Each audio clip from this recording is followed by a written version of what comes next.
दोस्तों, क्या हो अगर कोई सैनिक जंग में बिना हथियार के चला जाए और वहां से 75 लोगों को जिंदा बचाकर भी लाए, लेकिन बिना एक भी गोली चलाए? क्या ऐसा मुमकिन है? तो कहानी शुरू होती है अमेरिका के एक छोटे से गांव वर्जीनिया से, जहां पे हम डॉस और उसके पूरे परिवार को देखते हैं। उसकी फैमिली बैकग्राउंड आर्मी से जुड़ा हुआ है। उसके डैड ने वर्ल्ड वॉर 1 में लड़ाई करी थी, लेकिन उस दिन के बाद वो नहीं चाहते कि उनके परिवार का कोई भी सदस्य जंग में जाए, क्योंकि उस लड़ाई ने उनके 3 सबसे अजीज दोस्त उनसे छीन लिए थे, जिसके बाद उन्होंने शराब पीना शुरू कर दी।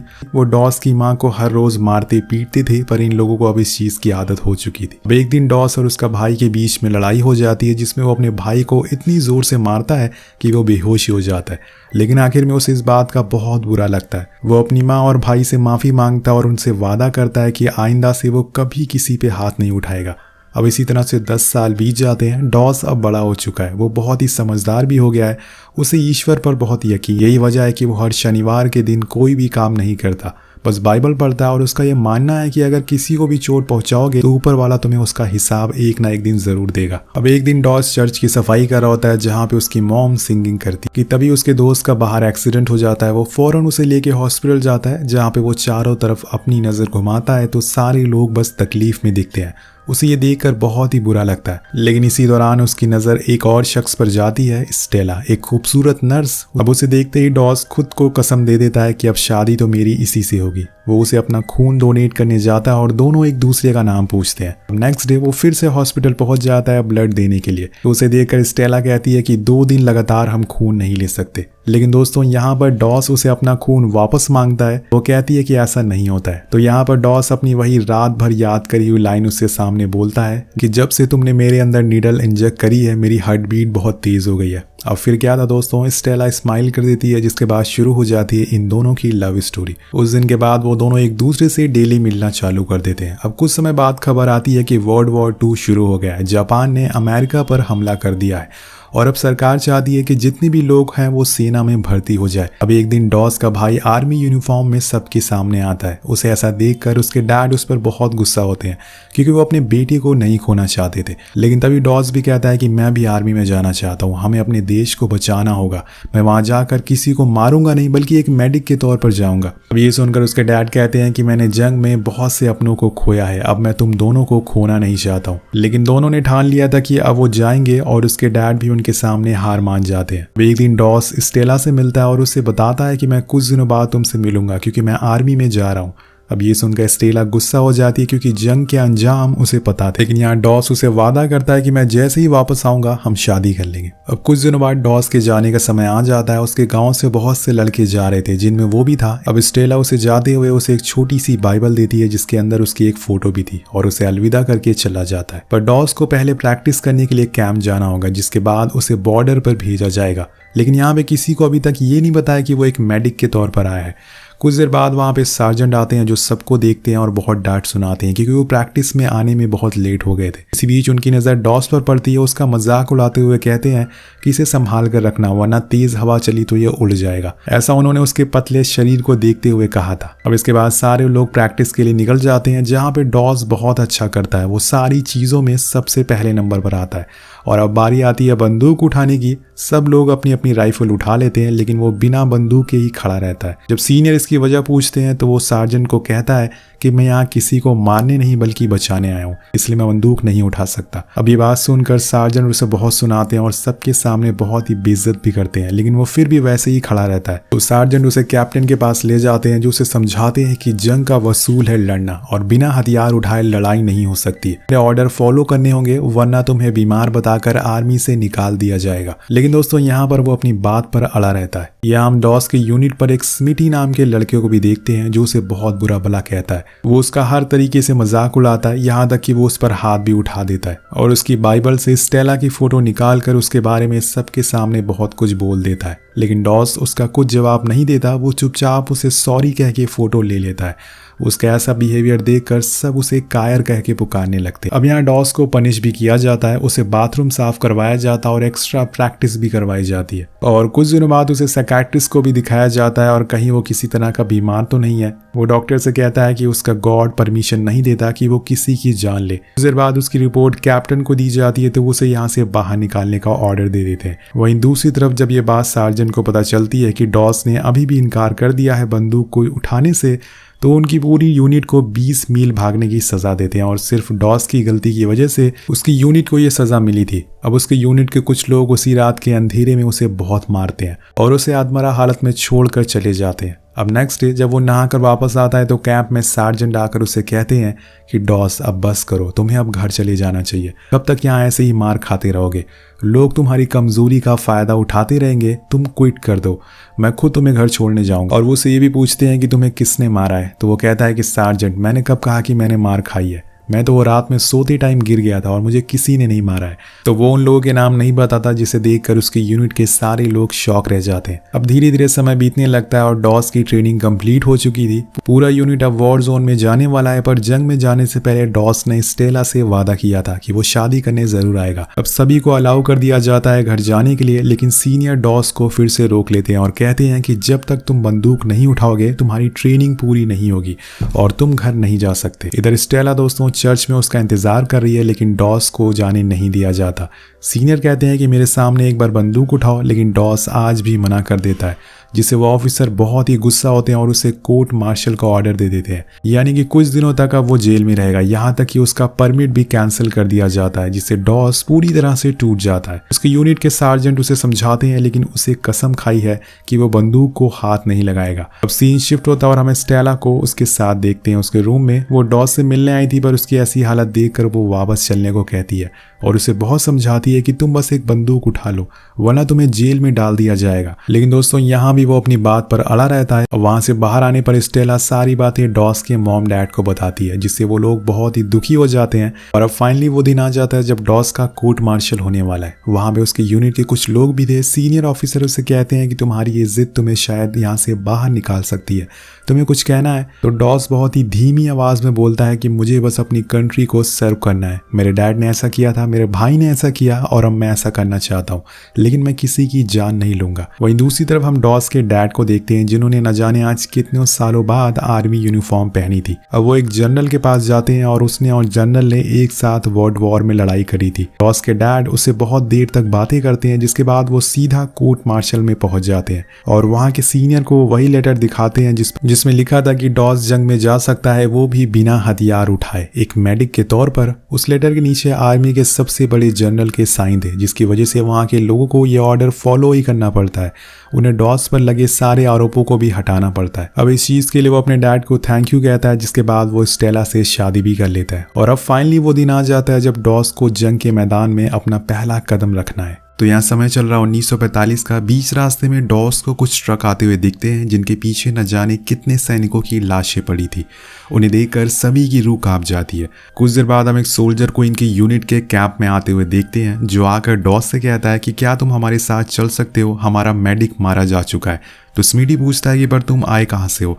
तो वो बताता है कि हैकशॉ से, लेकिन हमने वहां जाने की 6 बार कोशिश करी, लेकिन हर बारी हमें नीचे गिरा दिया जाता है और लास्ट बार हम टोटल 96 लोगों के साथ गए थे और उसमें बहुत सारे लोग मारे गए। अब हम उसी जगह को देखते हैं जहां पे ये जंग लड़ी जा रही है। ये असल में समुद्र के किनारे पर एक चट्टान है, जिसके ऊपर जापानीज बंकर में छुपे हुए हैं। वो छुपकर इन पर वार करते जा रहे हैं, इसलिए उन्हें मार पाना बहुत मुश्किल हो रहा है। अब इन्हें ऊपर तक एक रस्सी की मदद से चढ़कर जाना है, लेकिन उससे पहले अमेरिकन शिप दूर से गोला बारूद मारते हैं और जापानीज फिर से बंकर में जाकर छुप जाते हैं। तो अमेरिकन प्लेन्स ने बॉम्ब इसलिए गिराया था ताकि इन लोगों को टाइम मिल सके ऊपर चढ़ने का। जैसे ही वो कुछ दूरी तय करते हैं, ऊपर से खून की बूंदें गिरना शुरू हो जाती है, पर कोई हिम्मत नहीं हारता। वो एक एक करके आगे बढ़ते हैं और इनके साथ डॉस भी था।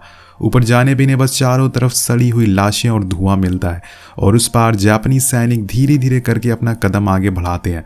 लेकिन इसी बीच उन्हें पता चल जाता है कि सामने अमेरिकन आ चुके हैं और ये जानकर वो वहां से गोलियां चलाना शुरू कर देते हैं, जिसमें कई अमेरिकन सैनिक घायल हो जाते हैं। जिसके बाद से शुरू होता है डॉस का काम। वो फौरन उन सैनिकों के पास जाने लगता है जो घायल लगते हैं। वो उन्हें मॉर्फिन देता है ताकि दर्द कम हो सके। इसी बीच उसकी जान जाने ही वाली होती है कि तभी स्मीटी आकर उसे दुश्मनों से बचा लेता है। ये वही सोल्जर था जिसने उसे कैंप में बहुत मारा था, पर आज सभी लोग एक साथ हैं। अब अमेरिका ने जापानीज बॉर्डर के 2 बंकर फोड़ दिए हैं, लेकिन साथ में कुछ सैनिक भी घायल हो गए। लेकिन जापानीज अभी भी पीछे नहीं हट रहे हैं, वो सामने से गोलियां चलाए जा रहे हैं। अब इसी बीच सामने से धुआं आ जाता है, जिस वजह से इन्हें कुछ दिखाई नहीं देता और तो अमेरिकन सैनिक और ज्यादा घायल होना शुरू हो जाते हैं। और एक सैनिक जिससे दोनों पैर कट चुके थे, डॉस उसे नीचे पहुंचाने लगता है। तभी एक सोल्जर आकर उससे कहता है इसे मॉर्फिन दे दो, ये बच नहीं पाएगा। वो सैनिक डॉस से रिक्वेस्ट करने लगता है कि मुझे छोड़कर मत जाना, मेरे छोटे छोटे बच्चे हैं। अब ये सुनकर डॉस इमोशनल हो जाता है और वो उसे छोड़कर नहीं जाएगा, उसे फौरन उठाकर नीचे पहुंचा देता है। उधर हम देखते हैं कि दुश्मन अब करीब आते जा रहे हैं। तभी एक सैनिक उन पर फायर फ्लेम छोड़ देता है, जिससे वो सारे मारे जाते हैं। लेकिन अभी भी ये जंग खत्म नहीं हुई है। एक बंकर जिसमें से लगातार गोलियां चल रही थी, लेकिन तभी एक अमेरिकन सैनिक लॉन्चर से पूरा बंकर उड़ा देता है। इधर सैनिक इतने घायल हो चुके थे कि उन्हें देखकर ही बताया जा सकता था कि वो अब जिंदा नहीं बच पाएंगे। लेकिन डॉस हार नहीं मानता। उसे नहीं पता कि वो जिंदा बचेंगे या नहीं, पर उसे इतना जरूर पता है कि उन्हें नीचे पहुंचाना है। गोलियों के बीच में वो झुकते हुए एक एक करके घायलों को नीचे पहुंचा रहा था। वो भी ना तो गोली चलाया और ना ही गोली खाए। अब एक दूसरे को मारते मारते गोलियां चलाते चलाते सारा दिन ढल जाता है और दोनों तरफ के सैनिक आराम करने के लिए बंकर में चले जाते हैं, जिसमें उसकी मदद स्मिटी करता है। वो दोनों एक एक करके कई सारे लोगों को बचा लेते हैं और नीचे पहुंचा देते हैं। उस रात उन दोनों की आपस में दोस्ती हो जाती है और स्मिटी उसे माफी भी मांगता है जो उसने कैंप में उसके साथ किया था, और कहता है कि मैंने तुम्हारे जैसा इंसान आज तक नहीं देखा जो एक बंदूक ना छूने के चक्कर में इतनी गालियां सुने। डॉस उसके पीछे की वजह बताता, वो कहता है कि कैसे उसके डैड हर रोज शराब पीकर आते थे और उसकी मॉम को बहुत मारते थे। लेकिन एक दिन जब चीजें ज्यादा बढ़ गई तो उसने उन पर बंदूक तान दिया और वो पूछता है कि क्या तुमने गोली चलाई? तो डॉस कहता है कि नहीं, लेकिन हाँ मेरे दिल में मेरे लिए वो हमेशा के लिए मर गए थे। उस दिन के बाद मैंने गॉड से प्रॉमिस कर लिया कि अब कभी बंदूक को हाथ नहीं लगाऊंगा। अब वो ये सब बता ही रहा होता है कि तभी वहां पर कुछ जापानीज आकर उन पर हमला कर देते हैं और उन्हें मार देते हैं। लेकिन तभी डॉस की आंख खुल जाती है और ये असल में एक भयानक सपना था, पर क्या ऐसा हकीकत में होगा वेल ये तो हमें आगे पता चलेगा। अब सूरज निकल आता है, जिसके साथ साथ जापानी सोल्जर भी अपने बंकर से बाहर आ चुके हैं, लेकिन इस बार उनकी तादाद 2 गुना है। वो कुछ ही देर में अमेरिकन पे भारी पड़ने लगते हैं और धीरे धीरे करके उनके करीब आते जा रहे थे, जिससे इनके पास अब नीचे जाने के अलावा कोई भी चारा नहीं बचता। वो फौरन स्ट्राइक करने को कहते हैं, जिसके कुछ देर बाद प्लेन्स आकर बारूद फेंकने लगते हैं। लेकिन इसमें बहुत सारे अमेरिकन सोल्जर भी जख्मी होते हैं। जो बचे थे वो सारे रस्सी से नीचे जाने लगते हैं, लेकिन इसी बीच स्मिटी को गोली लग जाती है। दोस्तों अब आता है इस पूरी कहानी का सबसे इमोशनल सीन। डॉस स्मिटी को मॉर्फिन देता है, पर उसकी आंखें बंद होती जा रही थी। अब डॉस अपने पतले से शरीर के बहादुर कंधों पे स्मिटी का वजन उठाता और उन गोलियों के बीच से भागता हुआ निकल आता है। लेकिन तभी वो देखता है कि स्मिटी अब नहीं रहा, वो जा चुका है। उसकी खुली हुई आंखों को देखकर डॉस पूरी तरह से टूट जाता है और सभी सैनिक नीचे जा रहे थे, लेकिन वो वहीं बैठा रहता है स्मिटी के पास ही। और तभी धुएं के उस पार से एक आवाज आती है कि मेडिक मेरी मदद करो। अब डॉस ने ठान लिया था कि जब तक वो जिंदा है हर एक सैनिक को बचा कर रहेगा, चाहे कुछ भी हो जाए। और इसी जोश के साथ वो फिर से अपना हेलमेट पहनता और निकल जाता है उसकी मदद करने। वहां पहुंचने पे उसे कई घायल मिलते हैं। वो उन्हें लेकर रिच के करीब आता है। अब सब लोग जा चुके थे, वो किसकी मदद से उसे नीचे ले जाए। तभी उसे एक रस्सी दिखती है, जिससे वो सैनिक के शरीर से बांध देता है और नीचे लटका देता है। अब नीचे सैनिक उस रस्सी को देख लेते हैं और फौरन उसको बचा लेते हैं। ऐसे ही कर करके वो कई सैनिकों को नीचे लाने में सफल हो जाता है। लेकिन तभी दोस्तों उसे जापानीज देख लेते हैं और अब उसका बच पाना नामुमकिन था। वो उनसे छुप कर एक बंकर में चला जाता है। ये असल में जापानीज का ही बंकर होता है। और तभी उसे एक जापानीज सैनिक भी घायल अवस्था में मिल जाता है। तो यहाँ पर वो उसे मारता नहीं, बल्कि उसे पानी और मॉर्फिन देता है। ऐसे ही करते करते रात हो जाती है, लेकिन वो अभी भी लोगों को नीचे भेजता जा रहा था। उसने न जाने अपने यूनिट की कितने सारे लोगों की जान बचाई थी, लेकिन अब वो थक चुका है, क्योंकि असलियत में वो भी तो एक इंसान ही है। उसके शरीर में पानी की कमी हो गई है, साथ साथ में शरीर के कई हिस्सों में चोटें भी लग गई है। लेकिन वो गॉड से प्रे करता है कि मुझे बस इतनी ताकत देना कि मैं एक और घायल को बचा सकूं। और वो पूरी रात लगा रहता है ऐसे ही प्रे करते करते, और देखते ही देखते सुबह हो जाती है। लेकिन वो रुकता नहीं और उसे वहां पे सार्जेंट और एक और सोल्जर भी मिल जाते हैं जो कि घायल थे। डॉस पहले तो उस सैनिक को कंधों पर उठाकर रिस से नीचे लटका देता है। इसके बाद वो फिर सार्जेंट के पास जाता है। वहीं नीचे कैंप में सब लोग हैरान थे कि आखिर इतने सैनिक आ कहां से रहे। उन्हें यही लग रहा था कि सारे लोग मर चुके हैं। लेकिन जब ये बात एक सैनिक कैप्टन को बताता है कि वो डॉस है जिसने पूरी रात बस घायलों को नीचे पहुंचाया है, तो उनके तो होश ही उड़ जाते हैं। जिसे वो कायर समझ रहे थे, वो अकेला खड़ा था लड़ने के लिए। सीन शिफ्ट होता ऊपर, अब जहां बचाने की बारी थी सार्जेंट की, लेकिन डॉस इस बार बंदूक को हाथ लगा लेता है। गोली चलाने के लिए नहीं बल्कि एक जान बचाने के लिए। वो सार्जेंट को एक कपड़े पर बैठा देता है और उन्हें घसीटता हुआ रिच के पास लेके आता है। पीछे से सार्जेंट उसे कवर दे रहे थे, वो फौरन ही उन्हें नीचे लटका देता है, पर वो खुद नहीं आ पाता क्योंकि बीच रास्ते में उसे एक और घायल मिल जाता है जिसे लेके वो आखिरकार नीचे आ ही जाता है। उसके पीछे जापानी सैनिक भी पड़े हुए थे, लेकिन यहाँ उसकी मदद करते हैं अमेरिकन सोल्जर। वो जैसे ही नीचे आते हैं सभी अमेरिकन सोल्जर उन्हें मार डालते हैं। अब डॉस की बहादुरी को देखकर सब लोग हैरान थे। उसने 75 लोगों की, उसने 75 जवानों की, उसने 75 सोल्जर की जान बचाई थी। ये कोई आम बात नहीं है। वो अब इस यूनिट का हीरो बन गया था। सारे लोग उसे इज्जत से हॉस्पिटल लेकर जाते हैं जहाँ पे उसका इलाज होता है। अब सीन शिफ्ट होता है नेक्स्ट सैटरडे। आज के दिन वो कोई काम नहीं करता क्योंकि आज उसका प्रे का दिन है। अब कैप्टन उसके पास आते हैं और कहते हैं कि मुझे नहीं पता था कि तुम्हारे अंदर एक बहादुर सिपाही छुपा हुआ है, और बोलते हैं कि तुम्हारे बिना कोई भी ऊपर जाने को राजी नहीं है। तुम चाहे जितना भी समय ले लो, हम तुम्हारा इंतजार करेंगे। अगले सीन में हमें दिखाया जाता है कि डॉस प्रे कर रहा है और उसके यूनिट वाले उसके पीछे खड़े उसका इंतजार कर रहे हैं। कुछ ही देर बाद वो लोग ऊपर जाते हैं, लेकिन कुछ ही दूरी से सामने से एक बॉम्ब आता है जिसे डॉस देख लेता है। अब वो अपने सैनिकों की बचाने के चक्कर में बहुत ही बुरी तरह से घायल हो जाता है। उसे फौरन नीचे ले जाया जाता है, पर आखिरी सांस में डॉस कहता है कि मेरी बाइबल कहाँ है।